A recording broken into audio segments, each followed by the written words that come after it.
Assalamualaikum warahmatullahi taala wabarakatuh. Alhamdulillah, syukur kita kepada Allah SWT. Hari ini kita dapat bersama lagi dalam penyair channel, penyair Kelantan channel. Saya Ilmin Abdullah bersama Eddie Ismail. Hari ini kita akan bercakap mengenai kuasa politik orang Melayu. Jadi tajuk ini saya kira sangat penting lah, terutama pada saat-saat hari ini. Orang mula bertanya kuasa politik Melayu ni. Bila sebut kuasa politik Melayu, ia berkait rapat dengan parti politik Melayu lah. Dan parti politik Melayu yang mengguna nama Melayu ialah Parti UMNO. Parti UMNO yang mengguna nama Melayu, dan dalam perlembagaannya pun dia sebut tujuan UMNO ni ialah untuk Melayu, untuk membela masyarakat Bumiputera, termasuklah di Sabah dan Sarawak. Dalam konteks perlembagaan Malaysia, definisi Melayu ini ialah golongan orang-orang yang memeluk agama Islam dan mengamalkan budaya Melayu, bercakap bahasa Melayu dan memegang prinsip-prinsip kebudayaan, falsafah orang Melayu. Itu yang dikatakan Melayu. Jadi pada masa sekarang ramai masyarakat kita dikelirukan konsep Melayu ni. Misalnya ada orang berpendapat Melayu dan Islam dua entiti yang berbeza. Tapi kalau mengikut definisi perlembagaan Malaysia, orang Melayu tu mesti Islam. Dan seperti kita tahu, Melayu adalah manusia atau bangsa, sedangkan Islam itu adalah agama pada orang Melayu. Dan Islam juga merupakan agama kepada hampir banyak orang di dunia pada hari ini, termasuk orang Arab, orang Badui yang memeluk Islam dipanggil sebagai orang Islam atau orang Muslim. Jadi di Malaysia, mereka yang memeluk Islam dan mengamalkan budaya Melayu disebut Melayu Muslim. Jadi dalam konteks kuasa politik orang Melayu ni sangat panjang ceritanya. Kerana pada masa dulu, zaman raja-raja, zaman tradisional, kita panggil zaman tradisional, kerajaan Melayu, kuasa orang Melayu sangat luas, di mana kita tidak ada sempadan dari Aceh sehingga ke Jawa, sehingga ke Champa, sehingga ke Filipina, Madagaskar. Begitu luas geopolitik kuasa orang Melayu. Tapi orang Melayu pada masa dulu, bila mereka bergabung dengan kuasa-kuasa Arab, seperti yang terakhir ni, Osmaniyah, dan sebelum itu Abbasiyah, Muawiyah dan sebagainya lah. Jadi orang Melayu lebih berminat kepada dakwah berbanding dengan melebarkan kuasa politik. Sebab orang Melayu ni adalah satu bangsa yang sangat lembut, sangat berbudi bahasa. Ke mana mereka mengembara, mereka akan berpegang kepada di mana langit dijunjung, di situ bumi dipijak. Di mana bumi dipijak, di situ langit dijunjung. Ini adalah antara budaya-budaya pemikiran falsafah orang Melayu yang membentuk kepribadian bangsa Melayu. Jadi orang Melayu sebenarnya bukan bangsa penjajah. Mereka tidak menjajah, tapi mereka suka berdagang, suka menyebarkan agama. Jadi yang menyebabkan berlakunya turning point dalam kuasa politik orang Melayu ni antaranya disebabkan kedatangan penjajah, iaitu bermula dengan Portugis di Melaka. Jadi orang Melayu kuasa orang Melayu mula ditekan, dan kita kehilangan kuasa dan hidup dalam penjajah. Sehinggalah berlakunya Perang Dunia Kedua, ramai negara-negara di dunia ini mula mencari peluang, mencari jalan untuk merdeka. Di Asia Tenggara ni dia bermula dengan Indonesia, Filipina dan negara-negara yang dijajah oleh British seperti di Myanmar dan di Indochina. Jadi tidak ketinggalan Malaysia juga telah mula menuntut kemerdekaan selepas Perang Dunia Kedua. Jadi di sinilah kuasa politik orang Melayu ingin dikembalikan kepada kita oleh orang putih British, tetapi dengan syarat. Orang Melayu diminta menerima beberapa syarat yang ditetapkan oleh British. Oleh kerana pemimpin-pemimpin kita pada masa itu seperti Tengku Abdul Rahman sangat teruja mahu merdeka, terpaksa atau dipaksa menerima syarat-syarat yang diberikan oleh British. Jadi di situlah orang Melayu mula berkongsi kuasa politik. Mula berkongsi kuasa politik. Ada orang berpendapat inilah saat di mana orang Melayu terpaksa menerima desakan daripada British yang dibuat secara halus supaya menerima rakan kongsi mereka seperti orang Cina dan India, supaya orang Melayu menerima mereka sebagai warga negara sebagai syarat untuk merdeka. Jadi di sinilah saya lihat kuasa politik Melayu itu sudah mula dikongsikan dengan orang Cina dan India. Jadi politik meminta mendesak bahagian-bahagiannya daripada hak orang Melayu bermula. Jadi bila kita merdeka, jadi kuasa politik tu kita tak dapat 100%. Paksa kita bekerjasama dengan MCA, dengan MIC dan parti-parti lain, di mana Tun Razak kemudiannya menubuhkan Perikatan dan kemudian Barisan Nasional, iaitu apabila kita merdeka berlaku berbagai desakan, permintaan lain pula oleh rakan-rakan kita dari MCA dan MIC, termasuk NGO yang menyokong mereka mula mendesak berbagai-bagai perkara supaya orang Melayu menyerah kepada mereka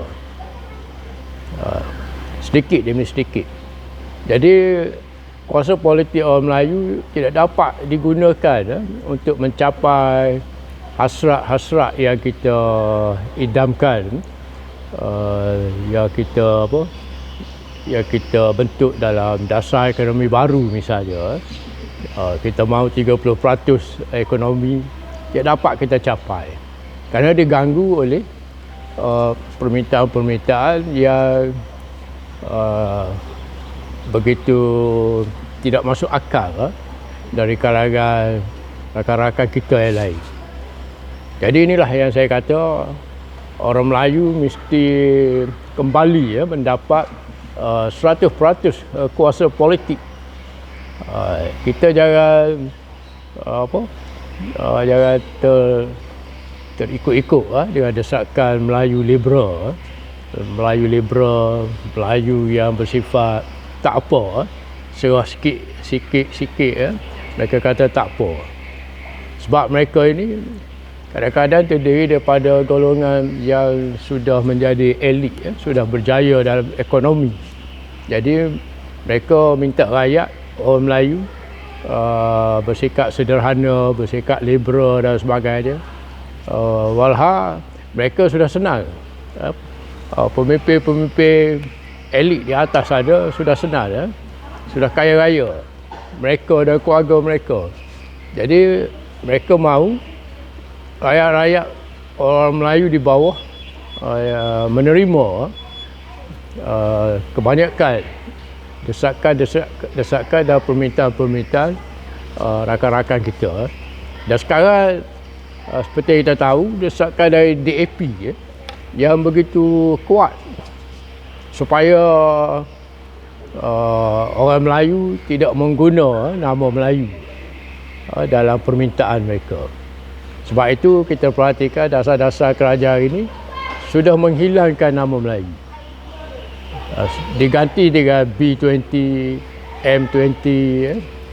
Jadi segala program dibuat berdasarkan struktur masyarakat yang berlapis-lapis. B20 ni maknanya kumpulan rakyat yang miskin. Tapi dia tak guna perkataan Melayu, Bumiputera. Sebab B20 ni pada saya 90% adalah Melayu, Bumiputera, orang asli. Tapi dia tak nak guna nama bangsa. Kenapa? Ini persoalan. Begitu juga dengan M40. M40 pun kalau mengikut kajian secara sosiologi, mereka ini adalah golongan menengah, kelas menengah, kelas yang antara bawah dengan atas.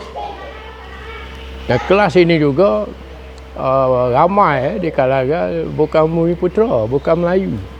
Orang Melayu yang berada di M40 ni banyakkan pegawai-pegawai kerajaan yang biasa. Kalau kita lihat pada pegawai-pegawai profesional, doktor, engineer dan sebagainya, orang Melayu masih kekurangan. Malah hari ini orang Melayu tak mahu menyertai bidang kejuruteraan. Sebab bidang ini selain mencabar, ia sangat sedikit peluangnya. Jadi ramai jurutera Melayu sudah keluar dari Malaysia mencari kerja di negara lain. Negara yang banyak membangun dari segi fizikal, terutama di Qatar, Australia, di negara-negara UEA, United Arab. Jadi inilah saya katakan akhir-akhir ini kuasa politik Melayu bukan saja dimanipulasikan, ditekan dan sebagainya, bukan lagi dalam kerajaan, tapi di luar kerajaan.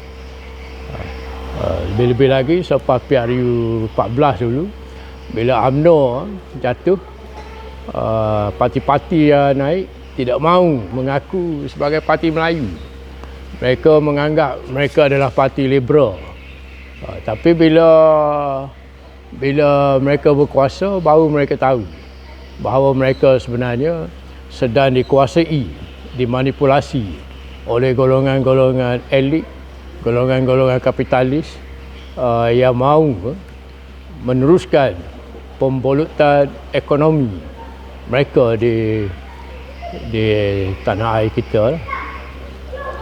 Jadi seperti yang kita maklum, grand design golongan-golongan kapitalis ini sangat progresif, sangat agresif dan sangat terancam grand design mereka.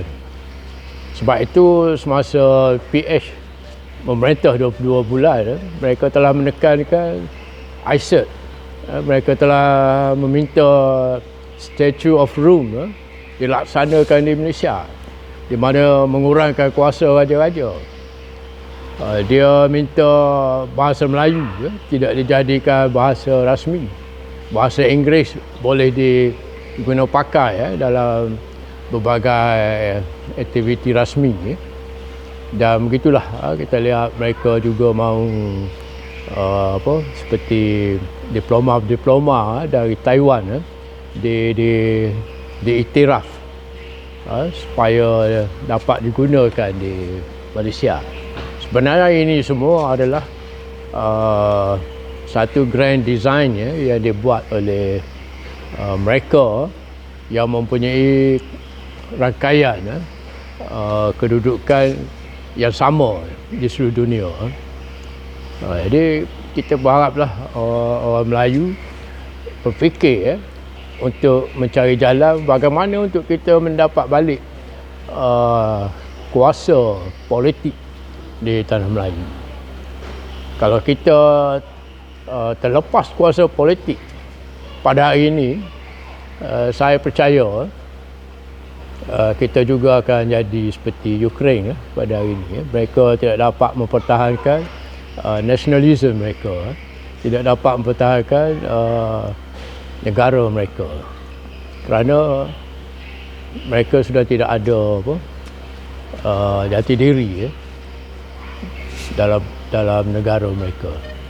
Jadi kita haraplah semua pihak mesti fikirkan kuasa politik. Kita telah melalui berbagai fasa tradisional dulu, kemudian kita dijajah oleh Portugis, oleh British dengan begitu kaedah yang kita tidak sedar sebenarnya kita terjajah. Jadi kuasa politik Melayu sedikit demi sedikit ditekan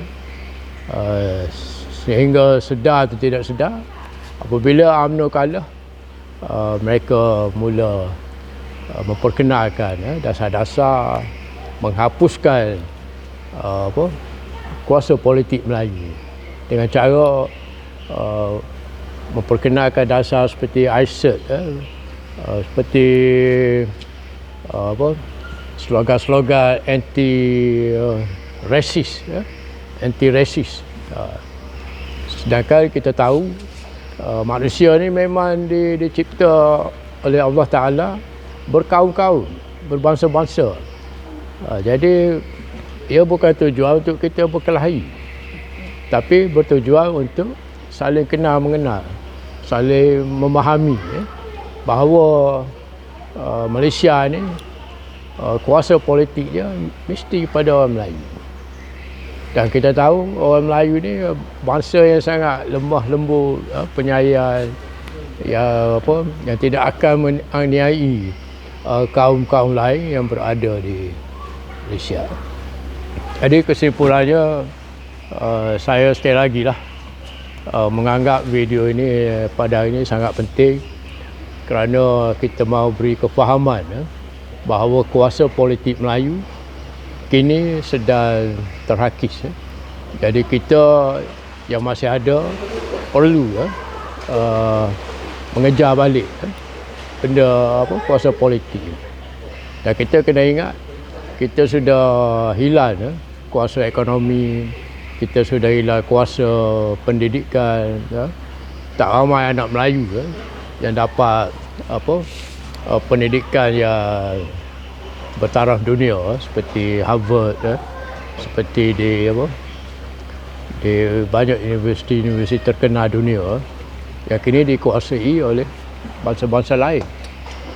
Dan bangsa-bangsa ini mewujudkan rangkaian networking mereka berdasarkan pendidikan ini. Jadi kita kena sedar, pihak lain memang ada grand design untuk bangsa mereka. Jadi bangsa Melayu bila lagi untuk kita mempunyai satu grand design untuk mengangkat martabat dan maruah bangsa kita. Kita tidak mahu satu masa nanti kita menjadi bangsa tanpa negara. Sekian, Wabillahi taufik. Assalamualaikum warahmatullahi wabarakatuh.